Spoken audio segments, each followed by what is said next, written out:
Tem pessoas que a gente lembra da primeira vez que ouviu falar. A minha convidada de hoje é uma dessas mulheres. Lembro dela chegando no setor elétrico com o título de MBA lá em Chicago, de finanças lá em Chicago, e ela entrou no setor e não saiu mais. Há 6 anos virou empreendedora como sócia fundadora da Estima Energia. Em 2023 foi eleita como conselheira na Associação Brasileira de Comercializadores de Energia, a Abracel. Essa apaixonada por energia é uma referência para as mulheres do setor.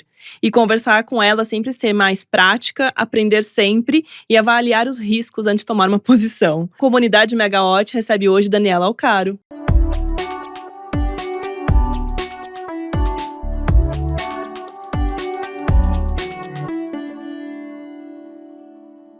Ai, Lari, prazer, que introdução linda. Obrigada. Muito feliz de estar aqui, muito obrigada pelo convite.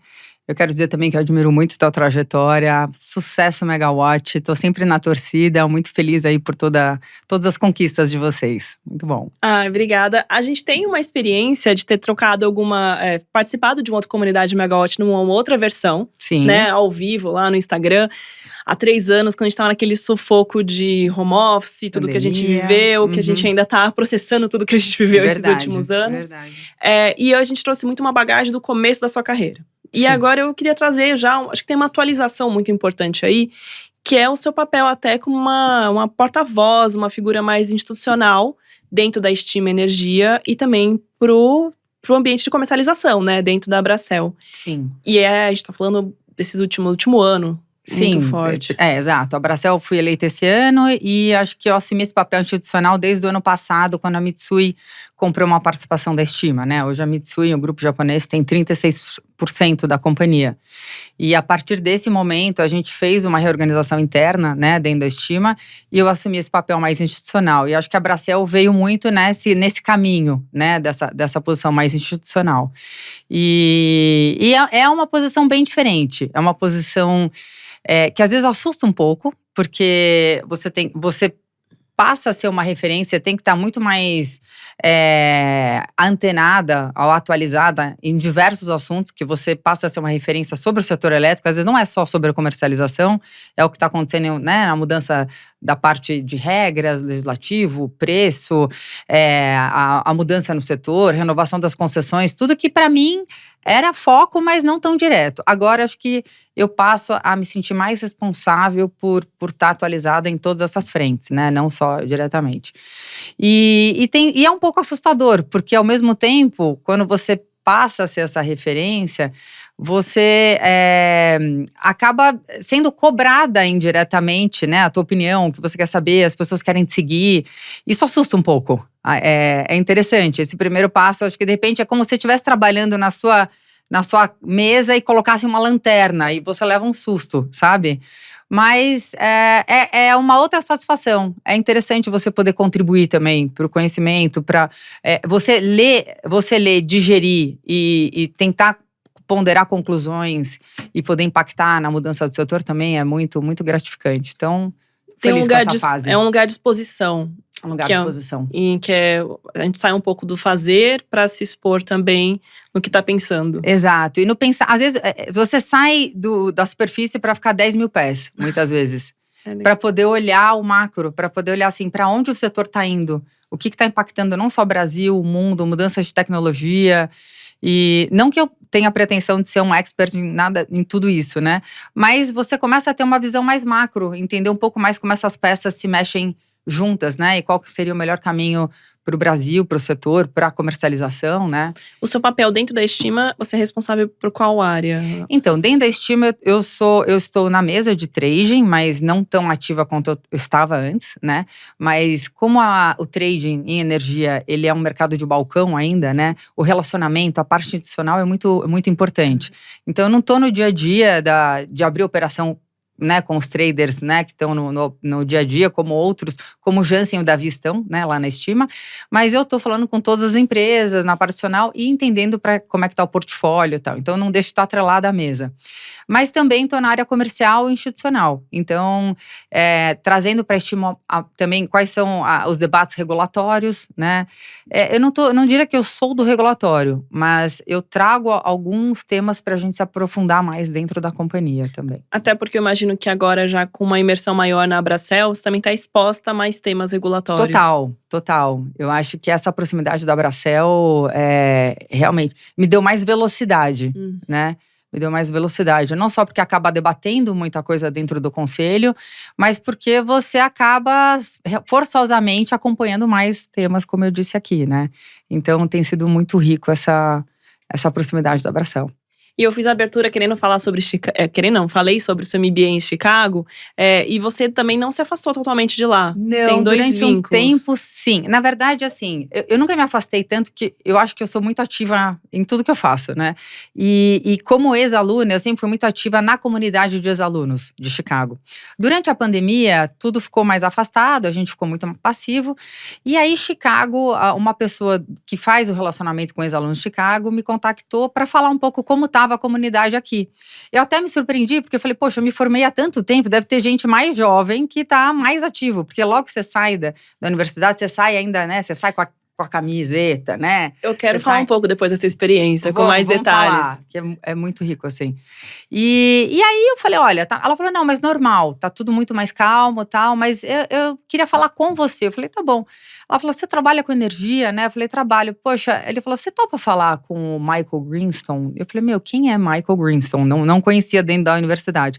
Eu falei, não, ele é o responsável por um instituto chamado Becker and Friedman Institute, que é um instituto dentro da universidade, que recebe um budget, um orçamento da universidade, também recebe doações para patrocinar pesquisadores que estudam assuntos sob a ótica econômica. Então, tanto macro quanto micro, mas estudam vários temas dentro da ótica econômica. Não é só a economia, né, de um país, a macroeconomia, que acho que é a primeira referência quando se fala de economia. Mas saúde, educação, tudo sob a ótica econômica. Falei, tá, né, tá bom, vamos falar. Não entendia direito qual era o objetivo. E aí eu fui falar com ele, e ele é um professor, ele tem um background em energia, por isso que acho que teve esse link, e ele é o head tanto do BFI quanto de um outro instituto que chama EPIC, Energy Policy Institute of Chicago. E aí a gente começou a falar da minha história, da história dele, do conteúdo dos institutos, e aí ele me convidou para estar no board do BFI, né? Que é um board, desculpa, é o conselho, né, do BFI, e que é institucionalizado pela universidade. Então, assim, é formal, o presidente da universidade aprova. E aí eu fiquei super lisonjeada, tanto que eu perguntei quem está no conselho, né? E o único outro brasileiro que está no conselho é o Cláudio Haddad, quem eu admiro muito. Então eu falei, nossa, que honra poder estar junto com o Cláudio Haddad, né? E aí fui. E aí comecei a atuar lá, e aí ele me convidou, ele falou, olha, agora eu estou criando formalmente o conselho do EPIC, você não quer participar? E aí ele me convidou para ir para um jantar em Nova York. Eu conheci outras pessoas que estavam predispostas a participar. E foi um jantar muito interessante, porque aí sim acho que eu entrei no meu mundo, porque é um mundo de energia, e cada um trabalhando com energia de uma forma completamente diferente. E aí eu aceitei, então estou no board dos dois. E, enfim, posso falar um pouquinho mais. Não, mas... é muito… eu vou só fazer aqui um parênteses. O Cláudio Haddad é o fundador e tá no conselho do INSPER até hoje, né? Não foi presidente por muito tempo, eu sou ex-aluna de lá. Sim. Então, quando você traz muito desse formato, me lembra muito como o Haddad também coloca o INSPER para ser uma referência, como ele se inspira nas faculdades norte-americanas, né? Sim. E essa relação do board, da relação com ex-alunos, essa organização e mais do que isso, a pesquisa.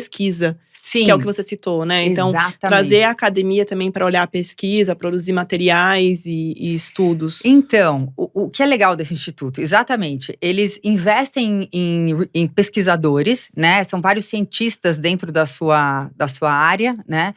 Para estudarem através de análise de muitos dados, né? A gente está na era dos dados, então isso é super interessante, porque você consegue realmente, através de fatos, né, tirar conclusões, né? E aí, esses pesquisadores escolhem temas de interesse deles, isso o Instituto não interfere. E aí, quando eles chegam às suas conclusões, acabam os seus estudos, existe uma área dentro do Instituto que vai traduzir aquele conteúdo tão técnico em uma linguagem mais próxima de todos nós, né, que não somos os técnicos daquela área.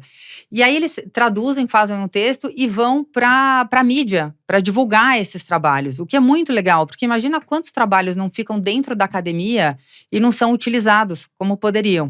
E não só eles vão para a mídia, nos Estados Unidos, divulgar os achados para que seja usado e impacte a sociedade, mas como eles trabalham com alguns governos fora dos Estados Unidos para impactar, né? Para impactar principalmente energia, por exemplo, falando de energia, para dar desculpa, que vem na minha cabeça um caso. Existe o BFI e o EPIC China e Índia. E aí, eles estavam fazendo um trabalho, principalmente na China, para reduzir a poluição, né? O impacto de poluição dentro da China. E aí, eles pegam uma comunidade específica, fazem como se fosse uma amostra aquela comunidade, aplicam a conclusão daquele estudo e, dando resultado, eles começam a aplicar em outras comunidades. Então, é um trabalho emocionante. Toda vez que eu vou lá, e é legal porque quando você é conselheira, eles pedem para você ir, tem reuniões anuais, eles pedem para você ir um dia antes, além de calls semestrais, às vezes trimestrais. Mas no anual, eles marcam um dia antes para você encontrar pelo menos uns 3 pesquisadores para que eles dividam com você o que eles têm feito. E você sai, assim, é emocionante. Eu falo que eu queria levar todo mundo comigo para essas reuniões, sabe? A imersão que você tem ao conteúdo. A imersão. E várias coisas eu me identifico. Então, por exemplo, uma vez eu encontrei um pesquisador que tinha feito um trabalho sobre linhas de transmissão no Chile e como isso impactou a energia do país e que é um problema muito parecido com o nosso aqui.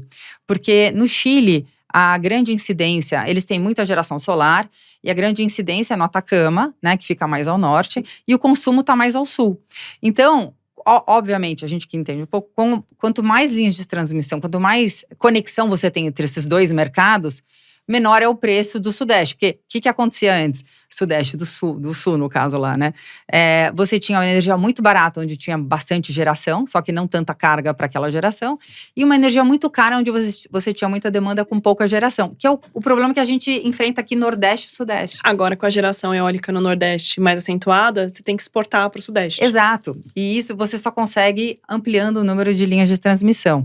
E ele mostra esse impacto, né? Então, na hora, eu falei, cara, esse é exatamente um problema nosso. E tem problemas são tão similares, além desses outros, que eu falei, vocês precisam conhecer a EPE. E aí, até, numa época, no Thiago Barral ainda era presidente da EPE, tive a oportunidade de estar com ele num evento. Foi a primeira vez que eu conheci. E eu falei, você tem interesse de conhecer o EPIC? Porque eu poderia fazer essa ponte e ajudar a desenvolver. Assim, sim. É engraçado, quando você chega nessa altura da carreira, vamos dizer assim, outras coisas te motivam, né? Então, assim, para mim, poder impactar de alguma forma, né? Seja conectando, seja divulgando conhecimento, seja ajudando, seja investindo. Isso, para mim, é tão motivador, sabe? Coisa que antes eu não tinha nem tempo de pensar, porque o foco era outro. E agora, numa posição mais institucional e com acesso a tanta informação e a tanta gente boa, né? Acho que a gente sempre tem, mas nesse momento, assim, com tantos líderes, assim, é muito gratificante poder ajudar a ter esse impacto, né? É algo que não se ensina muito quando a gente chega nesse lugar de esse papel institucional. Não é uma coisa que se ensina tanto sobre como agir ou como fazer, ou o que você coloca a serviço, né? Porque a estima vai junto quando você está atuando nesse papel. Sim, a estima vai junto. E você falando me lembrou um pouco do papel, não da estima, mas me lembrou o papel das mulheres, né? Isso é outra coisa. Quando você chega nessa posição e você começa a ver como as mulheres, principalmente mulheres por sermos, né, minoria ainda, eu acho que, né, no ambiente de trabalho, né, infelizmente. E você começa a falar, poxa, como é que agora eu tô aqui, ninguém me ensinou, e como é que eu vou ajudar essas mulheres, né? E aí você fala, bom, como é que eu vou me instruir? Aonde eu vou buscar conhecimento? E sair um pouco daquele clichê, né? Que é importante, mas já foi tão discutido, né? Como organizar trabalho e a vida pessoal. Eu nem gosto. Eu nem vim pra te perguntar como é ter 3 filhos. Não vim. Vou deixar só pra curiosidade. Porque não tem equilíbrio sobre isso. Sim. Tem momentos, né? Tem escolhas. Eu acredito, você vai organizando. Sim. Só que esse papel institucional, realmente, a gente… mesmo independente de gênero, eu acho que também não se aprende tanto. Não. E quando mulher, são menos referências. Exato. E como buscar uma literatura e um conteúdo que faça sentido, que você acha que de fato vai impactar, né? Vai fazer outras mulheres a pensar, né? Então, assim, eu acho que quando você entra nesse papel institucional e você passa a ser essa referência, acho que a grande preocupação é você realmente adquirir um conteúdo para poder impactar de fato e não falar mais do mesmo, né? Sim. É sempre tentar achar algo que repensar de uma outra forma, né? Por exemplo, uma atividade que requer muito nessa fase é até relação com assessoria de imprensa e construção de pautas, né? Sim. Ativas. Aí eu vou usar minha bagagem, que eu já fui. Cheguei até a diretora de comunicação corporativa e sei que tem muito essa construção, né? Essa Sim. tensão. Só que só faz sucesso uma empresa se o porta-voz responsável, de fato, é ativo, né? Se propõe a auxiliar. Como você tem aprendido aí a dar entrevistas ou a construir essas pautas? Então, com a assessoria, a gente se reúne uma vez a cada 15 dias, né? Na sexta-feira à tarde. Não só eu, como os meus sócios Sim. também, né? E eles fazem um bom trabalho também de instigar a gente, né? Do que a gente pode falar, tal. E assim, a gente tem que tomar muito cuidado para não querer também dar opinião em algo que a gente não é especialista, né? Então, a gente até a gente divide com eles tudo que a gente tá vendo que tá mais em pauta e é muito honesto em dizer, olha, aqui eu prefiro não falar porque a gente não é especialista, né? Melhor você entrevistar alguém de distribuição, alguém de transmissão, mas saiba que isso está acontecendo. Agora, quando é algo que a gente vê que está acontecendo, é algo que a gente domina, a gente realmente, junto com eles, fala, bom, qual a melhor forma da gente dividir esse conhecimento, dividir ou começar essa discussão. Então, e aí falamos juntos, às vezes eu sou a porta-voz dentro do artigo, às vezes não. Às vezes alguém um pouco mais técnico, como o Thiago, que é o nosso head do middle, né? A gente chama de middle, falar um pouquinho mais. Então, assim, é interessante. Tem que ser bem pé no chão, para não entrar em… Tem que ter uma disponibilidade de tempo, como você Sim. falou, uma intenção, né? Então, quinzenal, essas horas. Gostei da diversidade que vocês trazem para a mesa dos sócios. Não é só Sim. sobre você, Sim. mas os outros, que a gente, o famoso stakeholders, né? Mas os outros sócios também estão de olho com quem vocês estão se comunicando, para quê, né? Sim. E aí, assim, vem uma construção de pauta que faz sentido. Sim. Porque as empresas também… Aí eu vou falar um pouco, talvez… Não sou especialista em comunicação corporativa, mas por ter vivido nesse lugar, nesse papel, eu percebo que faz muita diferença quando a empresa se envolve de fato em ser ativo e não só achar que contratou uma assessoria de imprensa, está resolvido. Não. Porque ainda Não. mais em energia, que é tão específico, não faz milagre mesmo, né? Não mesmo, não mesmo. E a gente gosta muito de… Quando a gente acorda que vamos então investir nessa pauta, a gente gosta muito de trazer dados. Então, a gente fez um estudo aqui, a gente tem gráfico para mostrar, a gente pode dividir com o jornalista. Então, a gente é muito, muito agarrado ao conteúdo, assim, aos dados, né? Sim. A gente gosta muito de embasado. E é o que você falou, tem que ser uma pauta conjunta e tem que ter essa disponibilidade, essa proatividade, né? É isso. Entre o insight, captação de dados, preparação do texto efetivo de como vai levar isso para tocar os jornalistas, né? Sim. E aí sim entra a parte final, que é a entrevista. Sim. Que parece que é o principal, mas é o final, assim, dessa conversa. E eu tô compartilhando isso justamente porque eu tô achando muito… você tá vindo muito madura como porta-voz. E aí eu falei sobre o mercado de energia ser específico, mas é mais que isso, que ele é complexo. Sim. Então, quando você consegue atenção em jornais e você tá falando, você tá ajudando a explicar melhor o setor que vocês atuam, vocês estão na comercialização. Sim. Né? Então, você tá explicando melhor como vocês trabalham. Eu acho que o maior desafio de quem tem muito conteúdo, né? Não tô falando de mim, tô falando das empresas, do pessoal da estima todo, gente que tem muito técnico, é traduzir esse conteúdo de uma forma muito simples, fácil e resumida. É muito difícil, né? Às vezes, assim, a nossa tendência é começar lá do começo para a pessoa conseguir entender, né? Ir lá. Mas, assim, eu acho que tem gente que usa a técnica de fazer de paralelos, né? Fala assim, olha, pensa em outra coisa. Eu não uso muito essa técnica. O Melo, meu sócio, usa e eu acho que ele é brilhante nisso. Eu acho que ele faz muito bem. Eu prefiro ir falando devagar, aos poucos, e indo do macro para o micro. Uhum. E eu acho que isso ajuda. Então, eu acho que, por exemplo, na matéria do valor, eu acho que isso que foi interessante aí, que conquistou um pouquinho o jornalista para entender uma parte do que a gente estava falando lá, que era um pouco mais técnico. A gente vai deixar o link dessa matéria no descritivo do podcast, mas era justamente sobre a redução do PLD, né? O PLD está num valor mínimo há muito tempo, como isso tem mexido com as empresas de energia. Sim, com toda a dinâmica do setor, né? Porque, assim, e com É cada… verdade. Nova geração também. Exato. E com cada agente dessa cadeia mexe de uma forma diferente, né? Então, na comercialização, o papel da comercializadora, no final, é absorver risco, né? Então, assim, ela compra de quem quer vender, mesmo sem ter para quem vender naquele mesmo momento. Ela vende…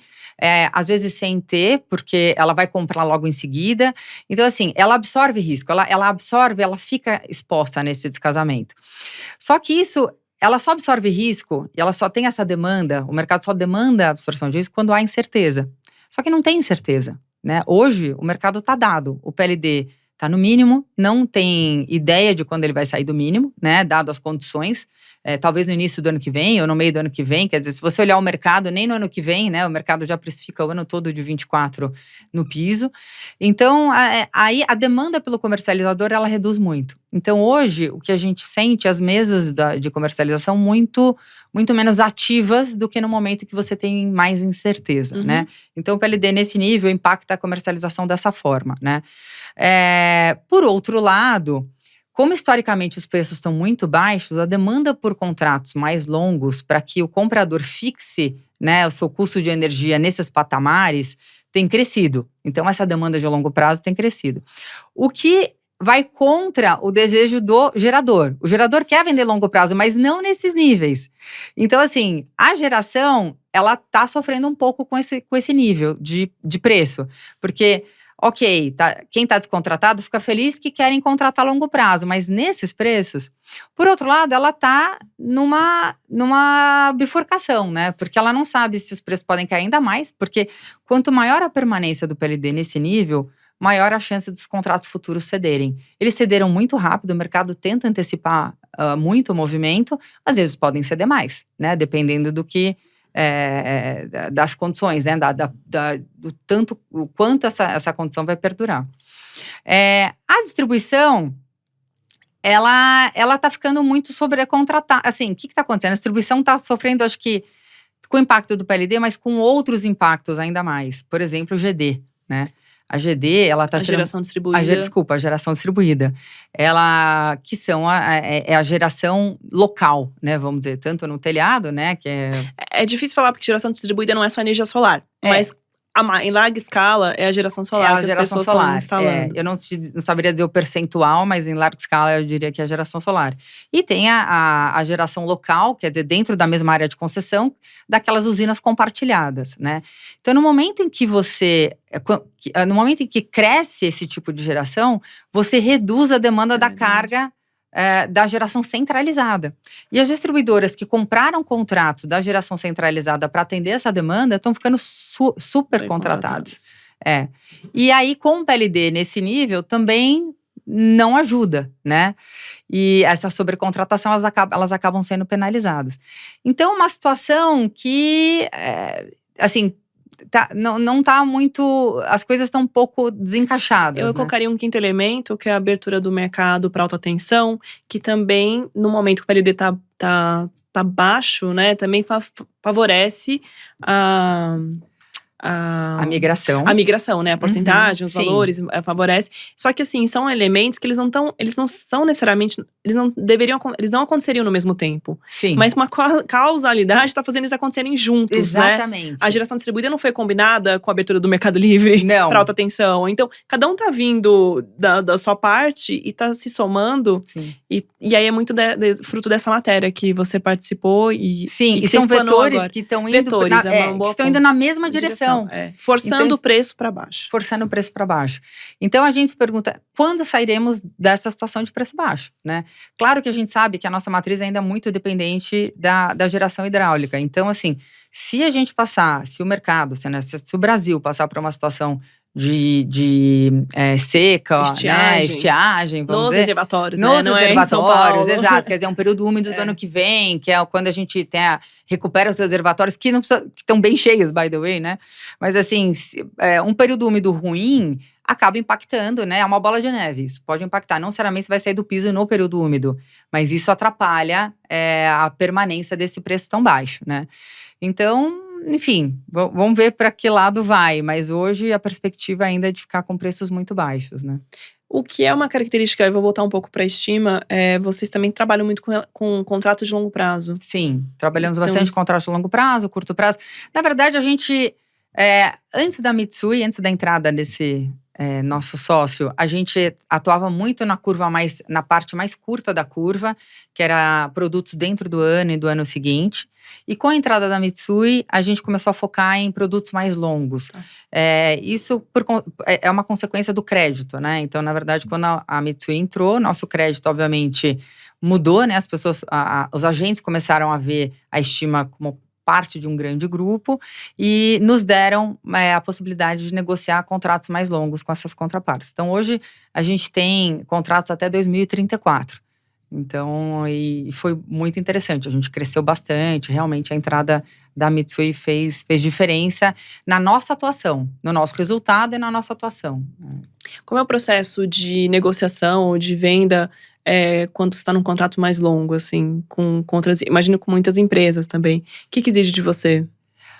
Olha, exige entender. Acho que assim, é muito importante quando você está tratando de longo prazo, entender qual é o objetivo da outra contraparte. Assim, o que ela busca? Ela quer.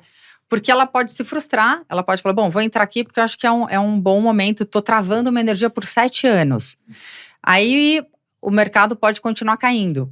A inflação pode ser mais alta do que ela imagina, né? E a inflação, como os contratos são indexados, ela acaba impactando. Então, assim, ela tem que estar bem confortável com esses tipos de risco, né? Tanto a inflação que ela está indexada, quanto a possibilidade dela não estar pegando o preço mais baixo possível. O que é muito difícil, né? Até pra gente, né? Achar que você sempre vai contratar, no caso deles, no período mais baixo, né? E ter sobra, por algum motivo lá da produção deles, ter sobra no período que o PLD está mais alto, é muito difícil. Mas assim, é entender qual é o objetivo qual é o objetivo. Se é sair do risco, se é travar mesmo sabendo que ela está exposta a esse tipo de intempéries. Então assim, é entender um pouco mais o objetivo daquela contratação. Porque é muito longa, né? Não é que assim, eu acho que isso vale para qualquer negociação, mas quando é 2, 3 anos, ok, você tem a oportunidade de refazer um contrato, né? Depois de 3 anos. Mas 7 anos, você vai passar um bom tempo casado com aquele contrato. E aí demanda muito esse olhar estratégico. Sim. De se essa empresa tá alinhada a estratégia com a decisão que ela tá tomando. Exato. De travar. O que você traz de experiência você veio muito de finanças. Eu até depois também vou deixar um link aqui. Tem uma foto sua com o Warren Buffett. Tem uma passagem que a gente já conversou sobre ela. Você me mandou essa foto, tem essa foto. Eu acho o máximo da sua experiência de Chicago, né? Desses 2 anos. Sim. Qual era o mesmo motivo que vocês foram… Na verdade, quando você faz MBA, pelo menos em Chicago, mas eu acho que isso vale para a maior parte das escolas americanas, né? Quando você faz o MBA full time, eu não sei se no Executive também tem. Você tem vários clubs que eles falam, né? Que são grupos organizados pelos próprios alunos, que podem estar grupos que tenham temas que podem estar relacionados ou a um hobby, ou a algo profissional, ou por exemplo, latino-americana, ou a mulheres, ou o que você se identifique. Sim. E eu trabalhei 6 anos com gestão de fundos, né? Numa empresa de gestão de fundos, né? E lá, Warren Buffett era Deus, né? A gente lia as cartas. Ele é o CEO eu não sei falar o nome direito, eu sei ler, né? Berkshire. Eu também. Deixa eu ver se eu consigo falar bonitinho o nome. Berkshire, que é uma das empresas que aposta a longo… Aliás, não é sobre apostar, né? Ele investe em empresas a longo prazo, Sim, né? longuíssimo prazo. Muito rico fazendo isso. Muito. E desde Omaha, né? Que é uma cidade muito… Isso é fantástico também nos Estados Unidos, né? Eu vou gastar meu inglês aqui em Berkshire Hathaway. Exato. Acho que é o nome da empresa. Exato. E eu acho que são 7 pessoas que trabalham lá. Ele e os sócios de longuíssimo prazo. Aliás, tem um documentário na HBO, não é mais HBO, agora é Max. Mas, enfim, HBO, que era HBO Max, que é maravilhoso o documentário com ele.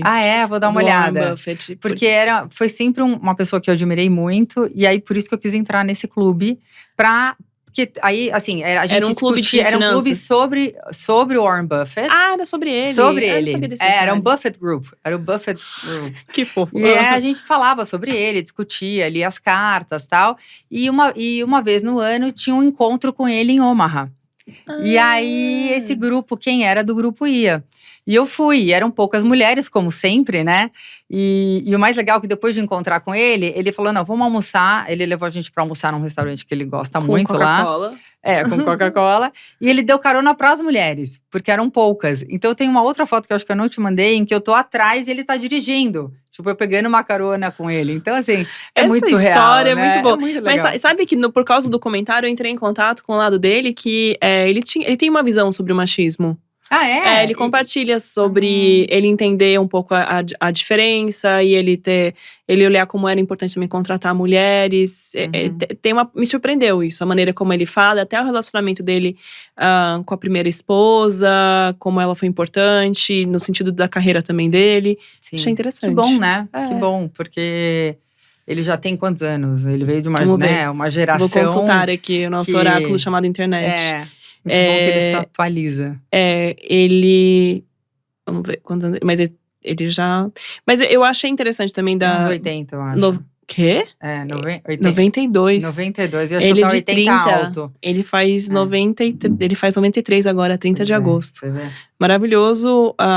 Acho que a consistência da história dele também tem, não quer dizer que teve problemas em alguns momentos. Tem uma passagem que fala sobre um banco que eles compraram e deu problema logo na sequência. Acho que foi na década de 80 para 90, que me lembrou muito a questão das americanas nesse começo de ano, sabe? Da exposição, de como atrapalha a imagem de um grupo, né? Ou dos acionistas. E atrapalha também a cabeça, assim. Porque você me falou, me lembrou o início da estima, né? No início da estima, a gente montou uma posição que foi contra. Quer dizer, a gente absorveu um risco, achando que ia numa direção, e acabou indo contra. E a gente zerou a posição. Zeramos totalmente, a gente é muito disciplinado, né? Mas naquele momento… Acho que a gente tinha capitalizado a empresa com 5 milhões. Nessa operação, a gente perdeu 1,5 milhão. E não tinha lucro, Primeiros né? 6 meses, imagina. Primeiro mês, segundo mês. A gente zerou a posição e realmente isso impacta muito a cabeça. Por isso que assim, falou, bom, e agora? Qual é a confiança que eu tenho de tomar novas posições? Ela prejudica muito, né? Então, imagina o Buffett no começo investindo em um ativo que não deu certo, né? Qual a confiança que ele tem que a forma com que ele faz, né, toma a decisão, vai funcionar, né? Funciona, Sim. né? Provado. E aí a gente acabou… E assim, o que a gente faz, a gente zerou. A gente ficou uma semana sem operar. Pensando o que a gente poderia ter feito, qual foi o nosso erro, o que a gente poderia fazer diferente, digerindo aquilo. E a gente decidiu capitalizar com mais 1,5 milhão. Então, depois… A gente tinha nascido com 5, ficou com 6,5, né? Porque a gente integralizou mais 1,5 milhão. Mas no caixa só tinha 5, porque eu tinha perdido 1,5 milhão. E aí, começamos devagar de novo. Com posições menores, adquirindo confiança.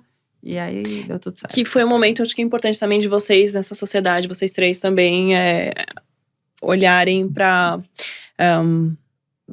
acho que vou entrar já numa pergunta. Qual que é a diferença de tradear com o dinheiro dos outros com o próprio dinheiro? É muito diferente, não é? Por um lado, assim, mesmo quando você trade o dinheiro dos outros, a responsabilidade é muito grande. É muito grande, né? Agora, quando você trade o seu, você sente mais na pele, né? Acho que… quando você trade o dos outros, você sente mais pela responsabilidade. Quando você trade o seu… É como se você sentisse na carne, sabe? Sim. As decisões que você pode tomar por uma má decisão ou não. Eu acho que não é… Porque assim… Uma coisa que a gente já conversou, você já me explicou muito, é sobre também a gestão de risco. Sim. Não é sobre só ganhar ou perder, não é isso. Mas quais são as ferramentas ou as travas que você tenha? Acho que Eu acho que muito do trading não é só sobre ferramentas de risco, mas é sobre comportamental. É sobre que tipo de atitude você tem diante de algumas situações, né? Então… a gente naquela situação em que a gente perdeu, a gente poderia em vez de zerar e passar a régua e falar, perdi 1,5 milhão, estanquei, e agora eu vou começar a remar de novo, eu poderia ter tido uma outra atitude de falar, não, eu vou permanecer porque vai virar, vai voltar, e ficar agarrado e torcendo. E isso é o maior erro, mas é engraçado porque parece que a natureza humana, ela te leva para esse caminho. Uhum. E com o tempo, você vai vendo que não é o melhor caminho, é quase contra-intuitivo, é contra a natureza você tomar atitude, você estancar a perda. É engraçado. A natureza comportamental é de você ficar torcendo Pra virar e você finalmente achar que, entre aspas, ganhou. Exato. É muito difícil quando você toma uma decisão, você admitir que a decisão foi errada, passar a régua e começar de novo. E eu admito que assim, logo que eu comecei no trading, eu pensava errado. Eu era muito mais agarrado às posições, como a gente diz, do que hoje, né? E do que mesmo quando eu comecei a estima, eu falo, acho que a gente começou, eu já te falei isso também. A gente começou a estima, eu sinto, na hora certa, em termos de maturidade de trading, né? Depois de alguns anos já no mercado tradando, né? Trabalhando para outros grupos, né? E fazendo trading, eu acho que eu vivi muitas situações que me deixaram, como a gente fala, com casca grossa, né? E já não ter mais, já não cair mais nessas armadilhas mentais que a gente costuma cair quando não tem esse treino, né? Quando não repensa esses momentos. E que é interessante você falar também, você começou a estima com sócios que você conhecia. Sim, nós somos 3 sócios que decidiram abrir a companhia, né, e que colocaram dinheiro na companhia. Sou eu, o Érico Mello e o Rodrigo Violaro. E depois 3 sócios executivos que começaram com a gente lá no comecinho, quando não tinha nada, e a gente deu uma participação para que eles crescessem junto com a gente. Quando decidimos montar a companhia, Érico Mello, eu e Rodrigo Violaro, eu conhecia muito bem o Érico. Érico e eu a gente já trabalha junto há 15 anos. Né, nessa distância que estamos aqui, né, 1 metro um do outro. Então ele pisca, eu já sei o que está acontecendo, né. E o Rodrigo tinha trabalhado com o Mello, eles tinham trabalhado juntos na IDP. Lá no início do Mercado Livre, em 2002, 2003. E quando tudo era mato. Quando tudo era mato, Tá, exato. Famosa expressão. Exato. E eu e o Mello, que eu chamo o Érico de Mello, eu e o Mello, a gente é muito parecido em muitas coisas. E a gente sempre soube que a gente precisava de uma pessoa que tem uma competência que a gente não tem. Que é a competência de ser uma pessoa organizada, disciplinada com a organização, não disciplinada no trading, né? Mas que vai manter tudo organizado, a contabilidade, a parte dos contratos, toda a formalística que precisa estar 100%. Né? Então, e além disso, uma pessoa que cuidasse, que tivesse muito conhecimento do risco e que cuidasse do risco e que não fosse da mesa. E que fosse sênior o suficiente para a gente respeitar e dizer, tá bom, não dá mais, não dá mais. O risco não pode, quem está cuidando do risco não pode ter o mesmo chapéu do trading. É um conflito de interesse. E essa pessoa era o Viola. E eu acho que eu chamo o Rodrigo Violaro de Viola. Então, acho que esse casamento foi perfeito. Acho que cada um joga muito bem na sua posição. Eu acho que o Mello é uma pessoa brilhante, um técnico. Ele antes de ir para a mesa, ele foi head de middle, então ele entende muito bem do sistema, né? De todo o sistema, dos modelos e tal.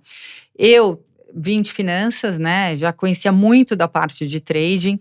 Claro, tive uma boa escola aí desde que eu entrei no setor elétrico, com pessoas que eu trabalhei que foram brilhantes.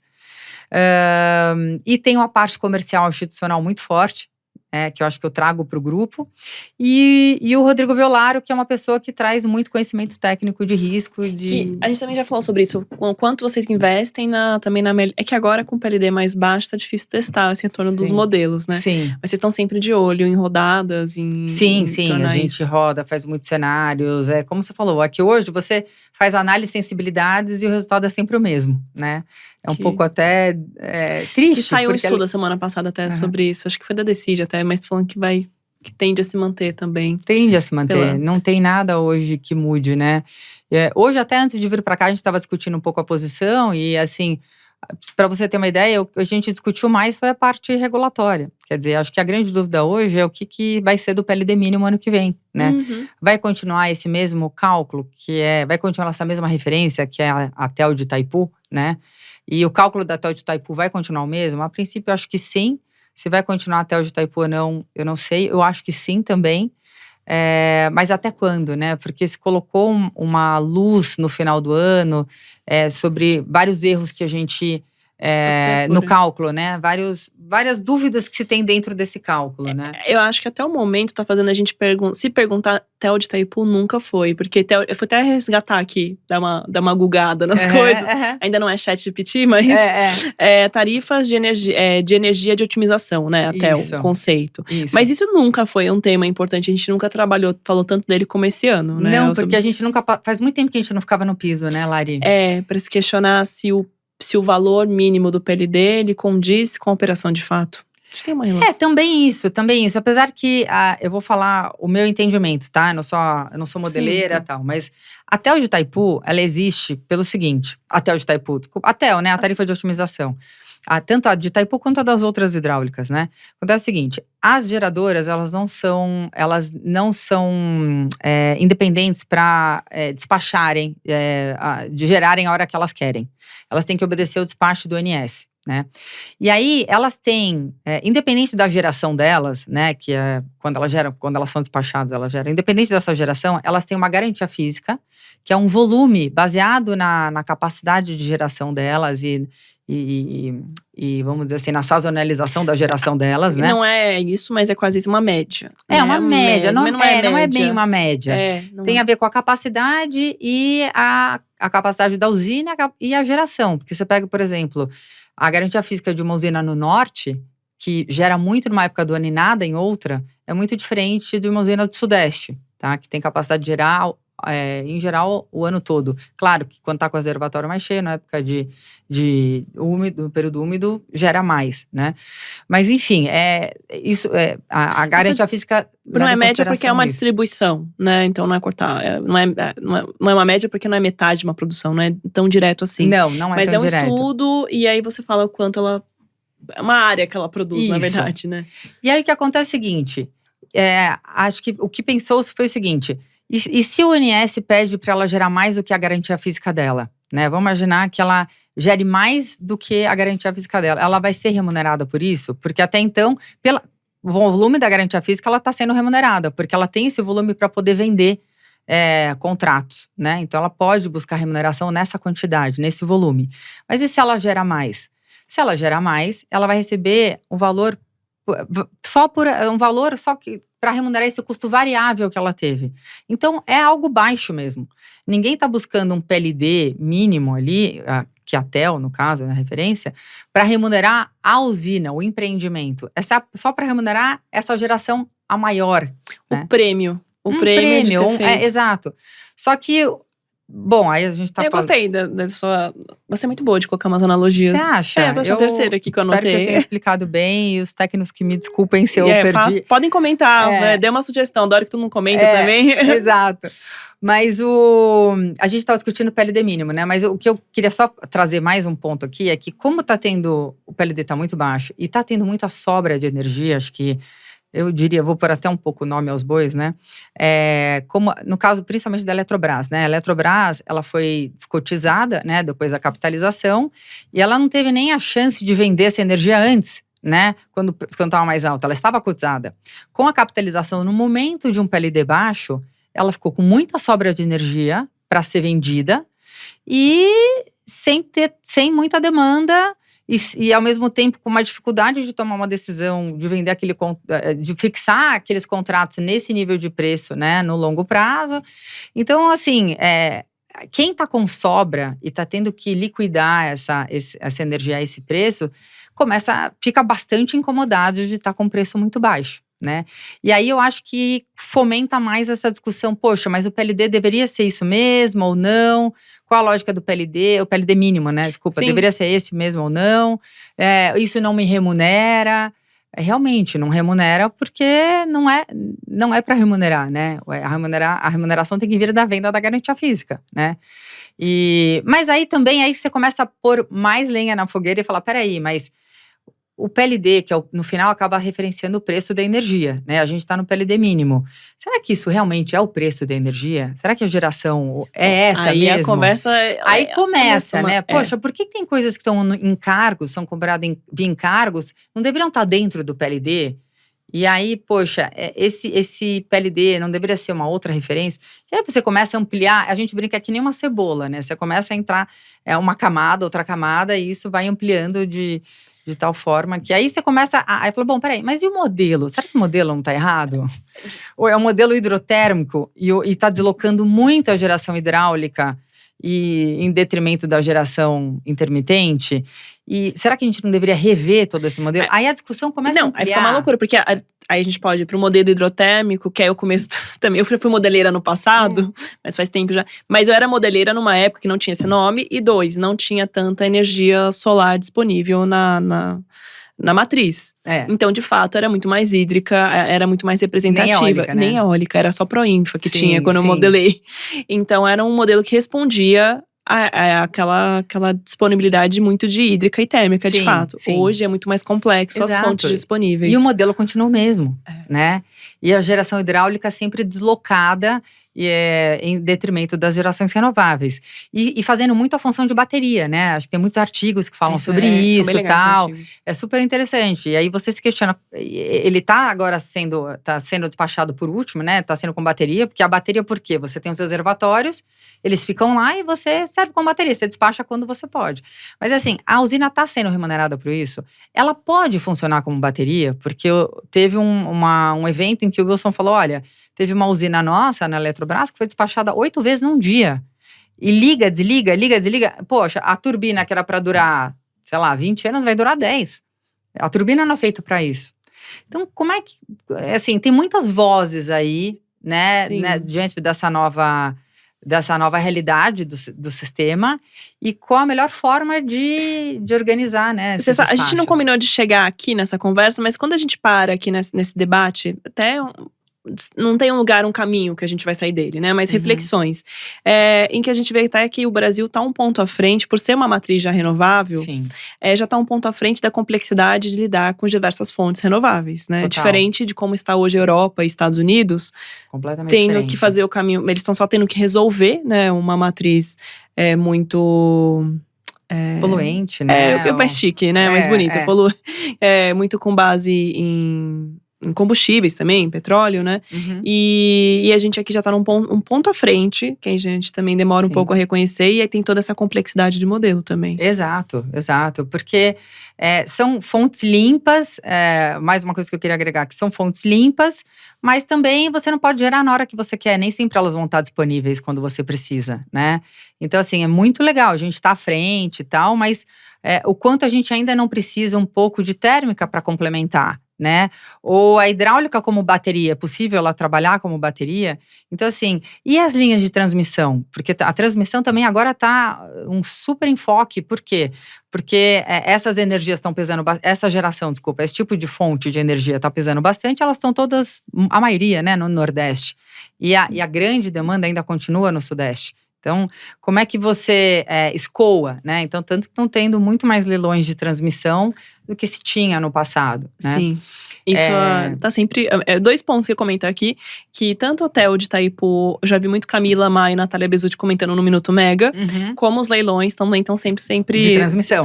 Leilões de transmissão recentes, são sempre uma cobertura forte lá na home da Mega. Exato, até porque os de geração hoje não fazem muito sentido, né? Você tá com uma sobreoferta e isso acaba dando um sinal de preço para novos investimentos que no go, né? Sim. Não Tanto que geração centralizada em novos empreendimentos tá super… tá um pouco… parado. Quem fez, né? Tá terminando de entregar, mas isso não é… E também não vejo não vejo muito problema, né? Eu acho que assim, tem gente que usa esse argumento, poxa, então a gente não vai ter mais investimento em geração porque o sinal de preço tá errado. Não, o sinal de preço tá certo, existe uma sobreoferta. Então, a questão é, precisamos investir mais em geração ou não? E aí você volta de novo à discussão de geração distribuída. Com esse crescimento absurdo da geração distribuída, muito baseado em subsídio também, até que ponto a gente vai precisar expandir tanto a geração centralizada? Então, tem que olhar um todo aí que não é uma visão clara e simples. Então, uma recomendação sua para quem tá chegando no setor é sobre estudar regulação, hein? Estudar regulação, estudar um pouco assim, todos esses movimentos, as forças, o volume de geração das renováveis, o crescimento da GD, que é muito difícil de conseguir dados. Você não tem um lugar centralizado onde você possa pegar esses dados. A geração distribuída até surpreendeu os próprios reguladores, né? Que hoje, agora, começam a ter… teve um estudo que a gente fez lá, que foi muito interessante. Se você pegar qual era a previsão de carga, tudo bem, carga não é… Tem muita coisa que impacta, mas a gente acha que o GD, nesse caso, fez muita diferença. A previsão de carga para 23, feita em 19, em 18… Desculpa, em 19, 20, 21 e 22, você vai ver que ela foi reduzindo muito. Então, assim, em 19, a previsão de carga de 23, eu não lembro o dado exatamente, mas era muito maior do que se previu depois em 20 para 23 em 21 para 23. Foi superestimado. Foi superestimado. E aí você fala, bom, por quê? Claro, a atividade econômica, Que veio ela na decepcionou, pandemia. né? Teve a pandemia, mas a pandemia a gente também estudou, ela voltou totalmente. Então não foi, a pandemia não foi um impacto maior, porque você vê na carga um vale, mas ela volta. Mas foi duas coisas. A atividade econômica, que de fato a gente vê que o país não está crescendo, como era a expectativa, né? E IGD, com certeza. Porque essa carga é a carga que demanda, que puxa energia da geração centralizada. E quando você tem a geração distribuída tirando, suprindo essa demanda localmente, você reduz essa carga que a gente fala, que a gente acompanha, que é da geração centralizada. Então… Eu fui até aqui atrás de números, até fiquei curiosa essa questão de a própria… Porque a capacidade instalada para mim vem muito forte dentro da ANEEL, do site da ANEEL. Mas para você ainda acha que ela não captura 100%. Não, acho que não é sobre a carga disponível, não é a capacidade instalada. É sobre, de fato… É o crescimento, é o que vai vir. Ah, tá. Não é, tá. Entendeu? É assim, o quão rápido está crescendo a UGD. Porque é isso, né? Em 19, você não imaginava. Você não consegue estimar. Você não consegue. Tá. Não é sobre o que está instalado hoje, mas é o apetite, a disponibilidade das pessoas continuarem instalando painéis solares. Exato. Interessante. Exato. Porque eu até peguei um dado aqui mais direto do Ministério. Na Megawatt tem algumas matérias também, vou deixar linkadas aqui. Mas a geração distribuída solar atingiu 18 gigawatts. Só solar, né? De geração, né? A capacidade a capacidade é maior. Né? Porque solar gera 25%, você gera mais ou menos 25% da capacidade. Mas aí tem centralizada e GD, né? Tem os dois. Esse que eu fui falar é só geração distribuída. Só GD. Só geração por isso que tá 18 gigawatts. Porque senão é mais ainda, né? O número é maior ainda. E aí, fontes eólicas e solares são responsáveis por cerca de 25% da capacidade instalada total do país. Isso. Que isso é um número muito grande. E o que eu ia falar, mais um detalhe em relação à geração distribuída, como houve uma mudança de regra a partir de janeiro desse ano, para que você entrasse na regra antiga, que era muito mais benéfica para os investidores, né, e para os consumidores também, houve uma corrida de emissão de pareceres, de pedido de emissões de pareceres. Parecer de acesso é aquele documento que a distribuidora, só para te ajudar aqui. Por favor, não, porque eu já tenho aqui, já até falar depois a hashtag que você pode procurar na Megawatt. Que você pode conectar na distribuidora e gerar, né? E colocar aquela geração na rede. Então, houve uma corrida de pedidos de pareceres de acesso que eu acho que acelerou ainda mais o crescimento da GD. O que era para organizar deu uma ansiedade, né? Exatamente. Que é o que a Camila Maia e a Natália Bezzutti sempre falam que foi a corrida do ouro. Que virou uma quantidade absurda de… Não é processos que chama, né? Mas de abertura, né? Sim, eu acho que teve duas corridas do ouro aí. Teve a da GD e teve a do parecer de aí não é parecer de acesso quando fala de geração centralizada, né? Teve muitos pedidos de outorgas, né? Das centralizadas. Porque também a partir de uma determinada data, as novas usinas não iam ter direito ao desconto no fio, né? E acabar com aquele subsídio da incentivada, né? Com incentivo, né? Da geração renovável. Então, acho que houve duas corridas do ouro aí. Da geração centralizada, né? Com os pedidos de outorga, inúmeros pedidos de outorga, né? Antes da data da mudança da regra. E na GD a mesma coisa. Aí, no caso, parecer de acesso. Que, aliás, foi até definido agora no começo de julho… Como ficam um pouco esse perdão. Exato. Aí foi definido perdão, porque aí no final, com essa corrida, muita gente conseguiu, mas não. Aí, com isso na mão, foi tentar levantar recurso, viabilizar o projeto. Viabilizar o projeto, e muitos não vão conseguir. E tem muita gente que tem o recurso para viabilizar e não tem outorga. E aí teve que chegar nesse dia do de novo, perdão. ajustar, né? Ajustar. Mas tem uma matéria publicada 28/7. Recente. A geração solar distribuída ultrapassou a marca de 22,5 gigawatts de potência instalada. Então, eu peguei uma matéria de 3 meses atrás, já subiu. De 18, a gente tá falando de 22,5. Pois é. No mesmo ano, né? Então, aí eles fazem uma comparação nessa matéria da Megawatt. Que ela supera a capacidade instalada da maior usina hidrelétrica do mundo, que é a Três Gargantas, na China. Você vê? E isso por quê? Porque, bom, primeiro, tem vários motivos, né? De um lado, você teve muito incentivo, porque o retorno é alto com esse subsídio. Então, para o investidor, é muito atrativo. Para o consumidor, é muito atrativo, porque ele tem um desconto na tarifa, sem ter que pagar nada, né? É simplesmente ele aderir, né? Passar a ser um cooperado ou ser um consorciado, em geral, são esses modelos, né? E o investimento, como são parques pequenos, né, até 3 mega na maioria dos casos, você tem muitos tipos de investidores que são capazes de investir. É diferente de… O financiamento é mais fácil. O financiamento é muito mais fácil, porque imagina, eu financiar uma geração centralizada, um parque grande, vamos falar de 700 mega, 500 mega, são poucos que têm essa capacidade. Agora, investidores de 3 mega para parques você tem é muito pulverizado. Então, assim, você consegue atrair muitos tipos de grupo, de investidores. Entre aspas, mais seguro. Não é 100% seguro, mas é mais fácil. Porque eu acho que tem uma coisa importante em finanças e energia, vou trazer de novo uma pergunta para você, é que o produto, ele é conhecido, né? A energia, ela é dada, assim. Então, travar operações ou fazer retorno delas ao longo, o tempo de análise que o mercado… Eu vou voltar aqui também. Finanças sempre analisar o quanto esse dinheiro vai voltar ao longo do tempo, né? Sim. E energia é mais… Previsível?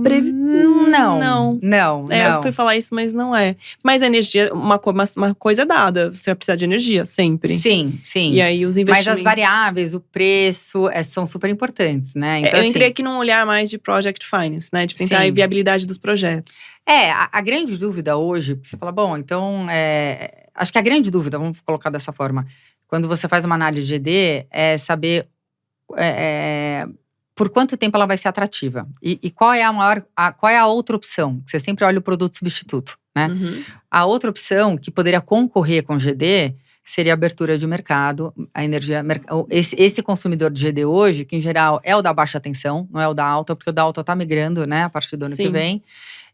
Então, esses clientes de baixa tensão terem a oportunidade de comprar energia no Mercado Livre.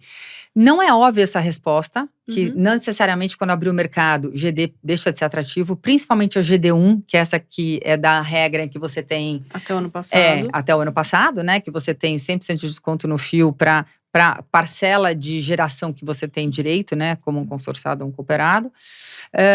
Mas alguns casos sim, alguns casos mesmo tendo esse desconto, comprar energia no Mercado Livre pode ser mais vantajoso do que o GD. Então acho que quando investe em GD, a única dúvida que fica é até quando ela vai ser interessante, né? E aí você tem que pesar um pouco assim, qual o tempo que você precisa para ter retorno no teu investimento, né? Então você ajusta um pouco nisso, então aí… Dando a deixa pro final da nossa conversa, você entrou em abertura do mercado e a gente vai falar sobre comercializador varejista. Vocês estão… Nós não estamos.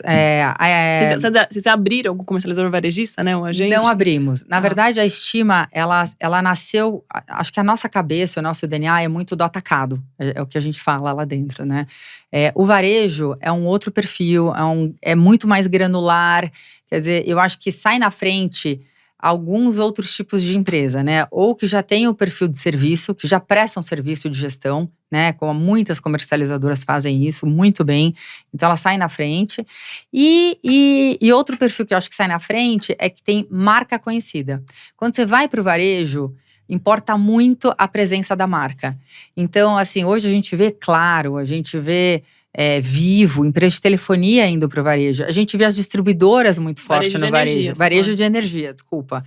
Então, assim, para a gente entrar nesse mercado, eu vou te dizer que não está descartado a gente pensar nisso. A gente sempre debate, mas a gente entraria num braço à parte da Estima, junto com algum outro grupo que tenham essas competências para que a gente possa unir forças, né? Acho que a gente sair da cabeça do atacado para ir para o varejo é um caminho muito longo em que a gente começaria muito lá de trás, né? Agora, GD a gente foi. GD, a Estima tem um braço de GD. Na verdade, eu vou falar de outra forma, porque a Estima tem a Mitsui como sócia, né? E o nosso braço de GD, a Mitsui não está como sócia, porque a Mitsui é sócia da Origo, que é uma empresa que é forte em GD. Então, ela não entrou conosco em GD. E entrou um outro sócio que, enfim, que a gente conhece, uma pessoa física, que está com a gente nesse braço. A empresa chama Emana. Hoje nós temos 2 parques no Piauí. um de 1,5 mega, 1,5 mega, outro de 3,5. A gente está construindo mais um na Bahia e a gente já tem mais 20 mega de parecer. A gente acredita que vai chegar em 50 mega de parecer.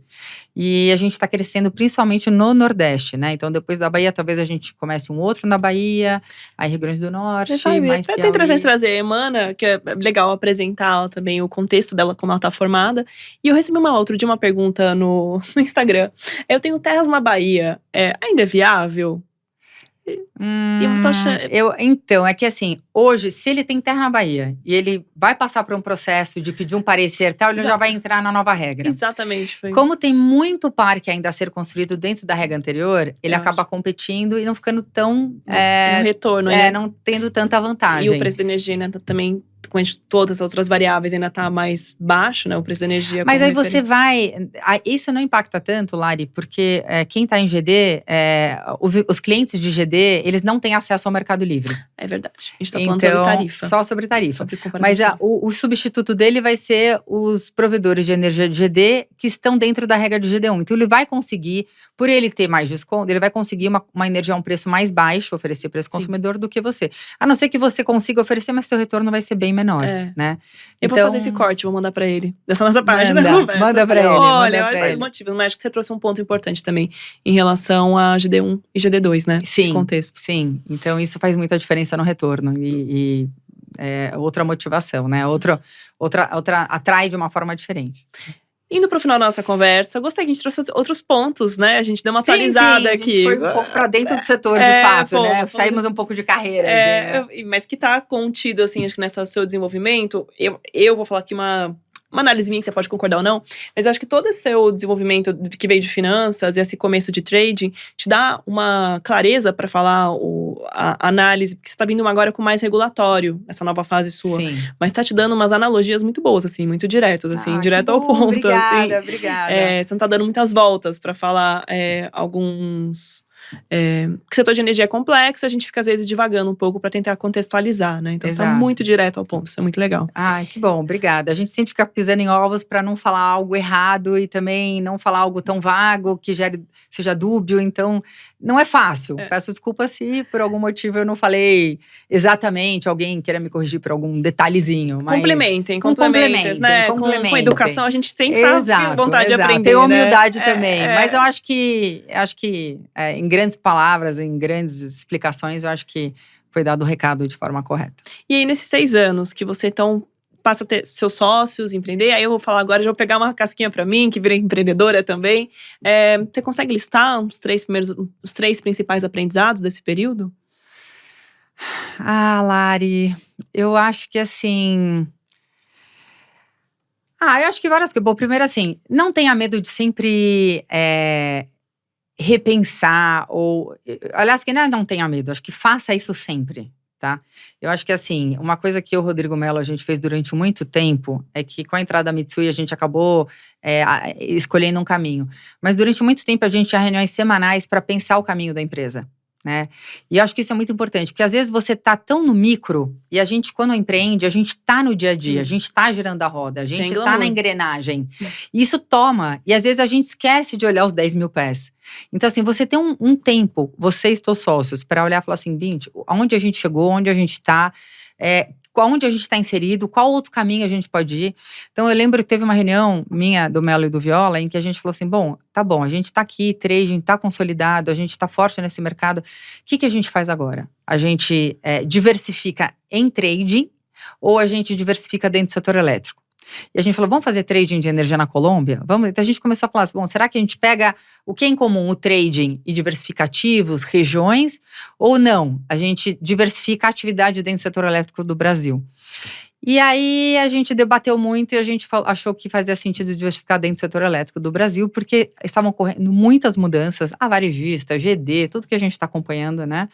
E o trading, se a gente fosse para outro lugar, ok, a gente sabe muito do comportamental, do trading, risco, ferramentas de risco, tudo isso a gente poderia aproveitar. Mas é todo um outro aprendizado, tradear um ativo em outro setor, né, em outro país. Então, assim, são outros modelos, Então, assim, a gente falou, puxa, acho que faz mais sentido para a gente participar dentro do Brasil, né? E aí a gente escolheu esse caminho. Então, assim, não deixe de sempre fazer uma autocrítica e questionar e olhar para onde ir, é isso mesmo, a gente continua só focado, a gente diversifica. Eu acho que essa reflexão semanal, quinzenal, contínua, ela é muito saudável. Até para dizer, não, a gente continua fazendo o que a gente está fazendo e ponto, né? Mas isso é muito importante. Sempre dialogar com os teus sócios, né? Eu acho que assim, se tá indo bem, se não tá indo bem, se o comportamento de alguém não tá legal ou tá legal, quer dizer, ter uma conversa franca com educação, óbvio, e com palavras para que um possa melhorar, né, em relação à perspectiva do outro.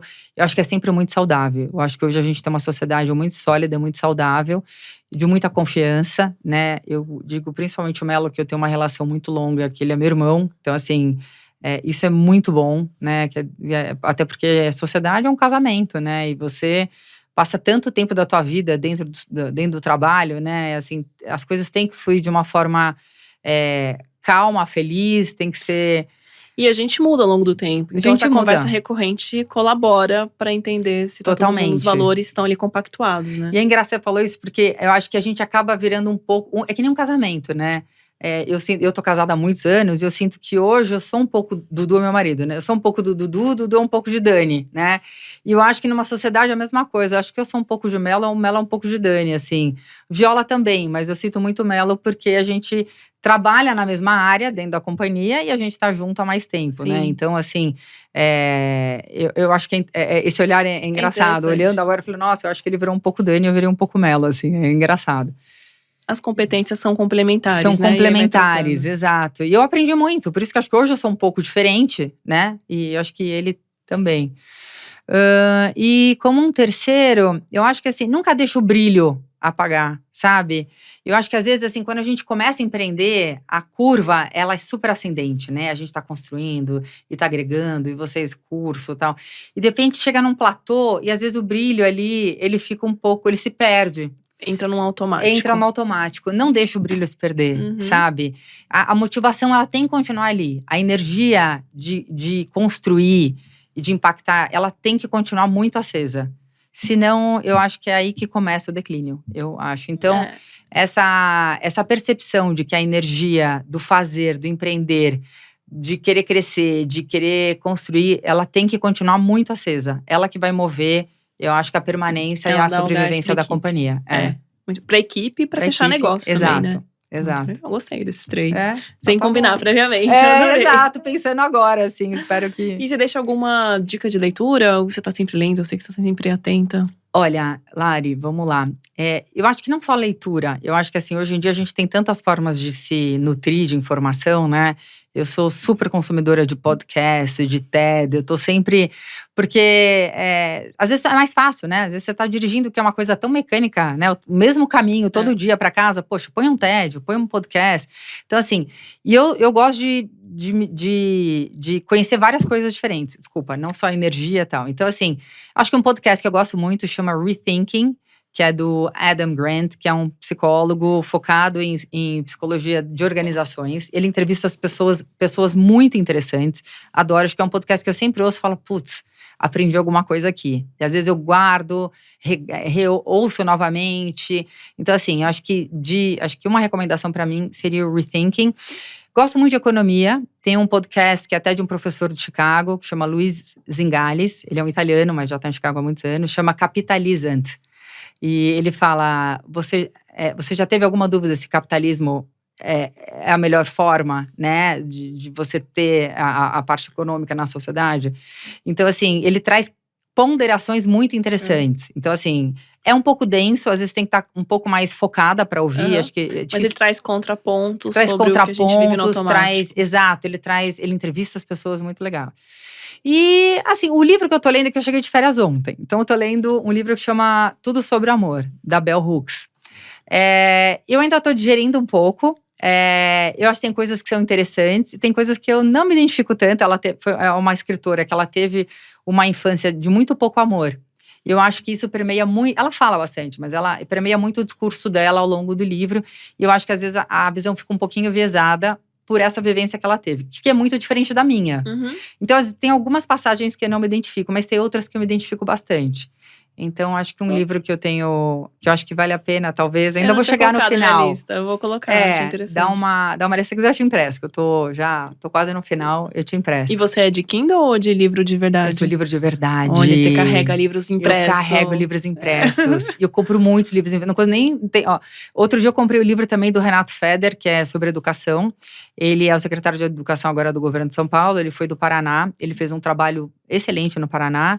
E o nosso governador contratou ele para vir para São Paulo. E educação é uma coisa que eu sou apaixonada. Eu acho que se há alguma coisa que a gente pode fazer, estando com tanto acesso à informação que a gente tem, estando em São Paulo, acabei de voltar do Maranhão, do Piauí, você vai para lá, você vê que é outro Brasil, né? Então, assim, o que a gente pode mudar, para mudar aquela realidade, o caminho é a educação. Então, é algo que eu gostaria muito de me dedicar numa outra fase, mais para frente. Que legal. Então, já tenho lido um pouco. Esse é um outro, abre um outro podcast Outro. Sobre fases da vida até, Sim. E prioridades, né? Inclusive, eu sei que a gente está com tempo, mas a gente abriu, como eu falei, a gente tem 2 parques no Piauí. E a cidade onde a gente construiu os 2 parques é a mesma, inclusive chama São Raimundo Nonato. No Piauí, ali perto onde tem as pinturas rupestres, o Parque da Serra da Capivara.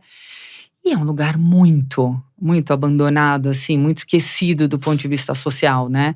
E eu lembro que eu falei para os meus sócios, eu falei, a gente está indo para lá, a gente tem que abrir uma escola. Assim, a minha vontade, eu falei, a gente tem que abrir uma escola, porque a gente tem que levar, a gente tem muito acesso aqui, a gente tem que ajudar, E aí houve uma discussão dentro da companhia do tipo, esse é o papel de uma empresa de energia, é investir em educação, ou cada sócio deveria pegar o seu dividendo e fazer, e investir em educação se esse for o seu desejo. E houve esse embate, né? A gente acabou não investindo, porque a gente não chegou num alinhamento. Mas eu sou da opinião que as empresas têm uma responsabilidade social. Que entra no pilar de ESG. Que aí você pode conversar. Um papo até para trazer a Camila Maia e a Natália Bezutti, que estão indo nos empreendimentos, estão acompanhando. E elas também trazem muito essa visão do social. Sim. E do que, às vezes, X% daquele investimento, daqueles milhões que são colocados num parque, o impacto que não tem na cidade. Que é um raciocínio que você está indo também. Exato, né? Eu acho que… Mas considerando também as lideranças locais e como a gente também pode aprender com eles ou levar o que tá… Fazer um encontro mesmo, né? Sim. Da realidade que está ali e do que a gente pode oferecer daqui com dinheiro, né? Exato. Que o dinheiro pode mover. E com instrução, né? A gente tem acesso, a gente sabe de tantos cases que deram certo. Agora, uma coisa que você tá falando de férias, voltar, você foi para os Lençóis. Fui. Nossa. Maravilhoso. Que é a melhor época, né? Que é a melhor época. Eu fui com os meus filhos, fui com a minha irmã, minha mãe. As filhas fomos em 9 famílias, assim. Eles amaram, recomendo Eu fui muito. Faz muito tempo, mas eu já começo a sentir o vento, assim, no rosto. Assim, lindo, né, Lari? Do turismo do Brasil também, que tem muito potencial para desenvolver, né? Muito. Assim, eu confesso que eu senti um pouco de falta de infra, né? Sim, em algumas cidades. Assim, São Luís de Maranhão, eu fiquei impressionada, assim, como realmente falta muita infra, falta cuidado. Sim. Né? Aí eu fiquei pensando, puxa, o turismo merecia um olhar muito forte, porque gera tanto emprego, né? Se você vai num hotel, num restaurante, gera muito emprego, né? Então, se a gente pudesse investir até na parte técnica para formar pessoas para o turismo, né? Línguas. Eu me questiono do turismo toda vez que eu viajo, se eu viajo para fora e olho como as coisas são pré-fabricadas em algumas situações de turismo. Sim. E como no Brasil a natureza tá dada e são pequenos ajustes nessa cadeia. Exato, né? Gente. Às vezes a gente ouve tanto sobre Niagara Falls e menos Itaipu. E Itaipu é tão, sabe, é tão maior. Então, por que a gente não consegue ter esse destaque no turismo, né? E eu acho que aí cai muito na segurança, na infra, né? Na educação.